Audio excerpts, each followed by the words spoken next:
सुरभित सुमन तेरे पावन चरण, ये है सुरभित सुमन तेरे पावन चरण, ये है सुरभित सुमन तेरे पावन चरण।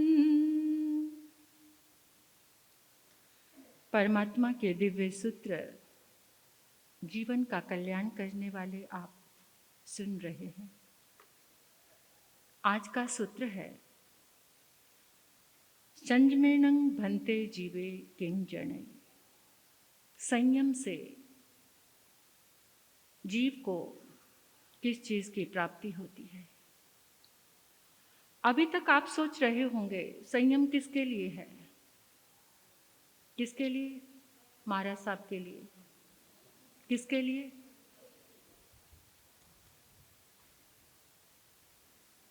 संयम। संयम सभी के लिए जरूरी है। संयम क्या? संयम क्या?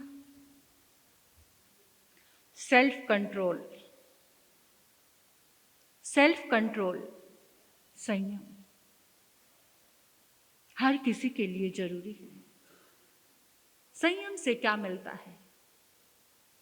अभी जिस समय स्टार्टिंग में प्रवचन की ये श्रृंखलाएं प्रारंभ हुई थी, तो उसमें एक विषय चल रहा था कि उठते बैठते चलते फिरते सोते जागते खाते हुए जागरूक रहना ही संयम है। क्या रहना? अवेयरनेस, देखना, साक्षी भाव लेकर आना। साक्षी भाव लेकर आना ही संयम है।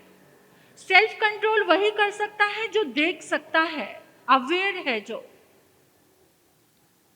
सोया हुआ है। अभी संयम की तो बहुत बड़ी बड़ी बातें हैं, वो बात ना करके मैं आप सबको थोड़े से संयम में लाना चाहती हूँ। वो संयम है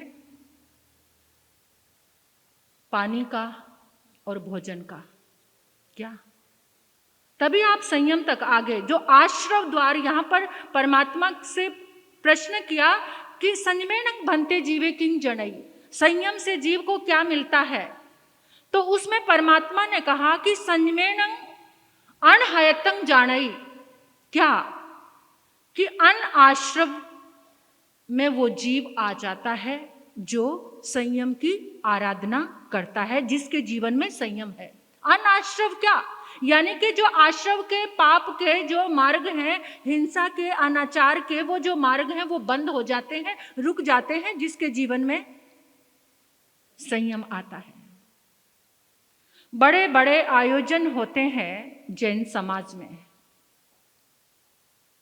पानी की बोतलें परोसी जाती हैं। मैंने पहले भी इस बात की चर्चा की थी, लेकिन शायद बार बार चोट करना बहुत जरूरी है। सुधरते नहीं हैं लोग। अभी जब मैं देख रही थी, भावा का कार्यक्रम था, पानी पीकर बोतलें, अपना जूठन किसी से उठवाओगे ना, जूठी थाली, आप कितने बड़े बन गए हो। किसी भी समारोह में जाते हो, वहां पर जूठी थाली उठाने में आपका अहंकार गिरता है। जो किसी से अपनी जूठन उठवाता है ना, उसका कितना पुण्य खत्म होता है, पता है आपको? आज आप तब संयम की आराधना करके आए, आपको जिन शासन मिला, जैन कुल मिला, लेकिन यहां अपने पुण्य को नष्ट कर रहे हैं। आपकी जूठी बोतल भी कोई उठाता है और जूठी थाली भी कोई दूसरा उठाता है ना। आप क्या संयम में आओगे? क्या संयम सीखोगे जब इतना भी नहीं सीखा? पानी की एक बूंद के लिए कल मैंने एक वीडियो देखा था, जो जैन संगठना, भारतीय जैन संगठना वाले भाई आए थे। उन्होंने कहा महाराज साहब एक बार ये वीडियो देखो। आपके यही जो पास ही कोई गांव है बुल्डाना, उसके आसपास का वो दृश्य था। एक बूंद पानी के लिए लोग मर रहे थे। और आप आधी बोतल से एक घूंट पानी पीते हो और उसे फेंक देते हो। आप कम से कम जितने लोग यहां बैठे हो आज पचखान करके जाना, संयम करके जाना आज, कि आपको एक बूंद भी पीने वाला पानी वेस्ट नहीं करना। और भोजन में तो आप इतने अमीर जादे हो, उसकी तो क्या कहने, पूरी की पूरी थाली लेकर बैठते हो और खाते कितना हो और सारा का सारा फेंकते हो आप लोग। आज आपको सब कुछ मिला है, लेकिन आज आप अपने पुण्य को नष्ट कर रहे हो, अपने पुण्य को। मैं संयम की यही बात कहना चाहती हूं सिर्फ आपको। आप अपने द्रव्यों में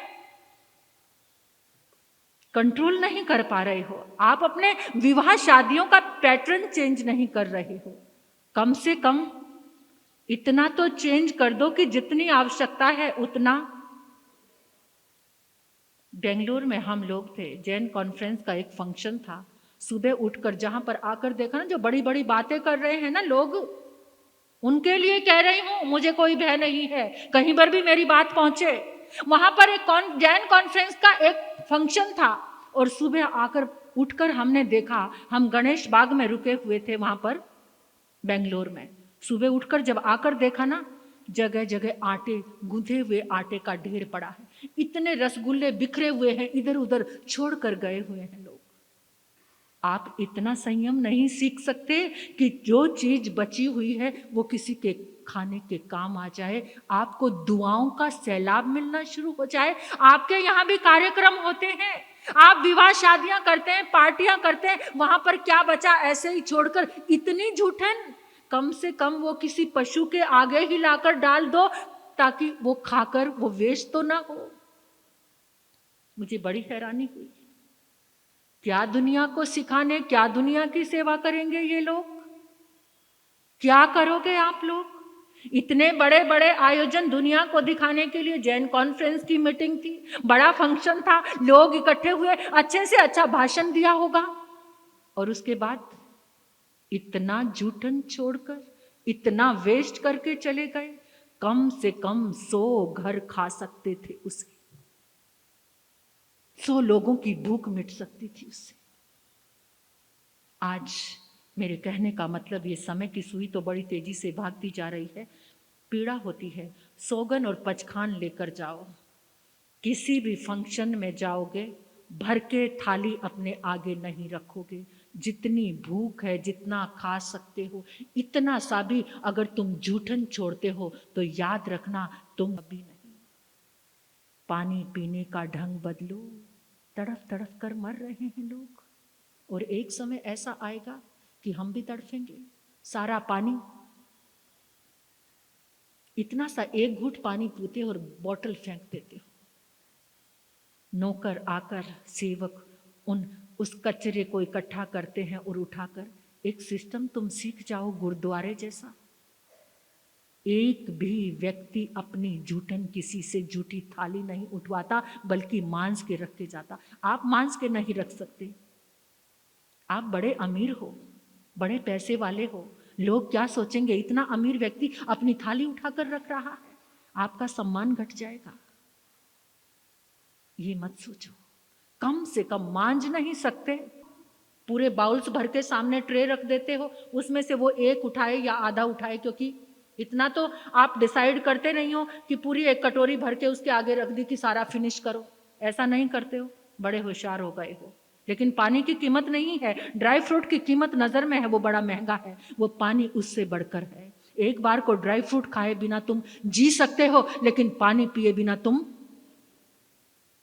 नहीं जी सकते। लोगों के सामने पानी परोसने का ढंग बदलो।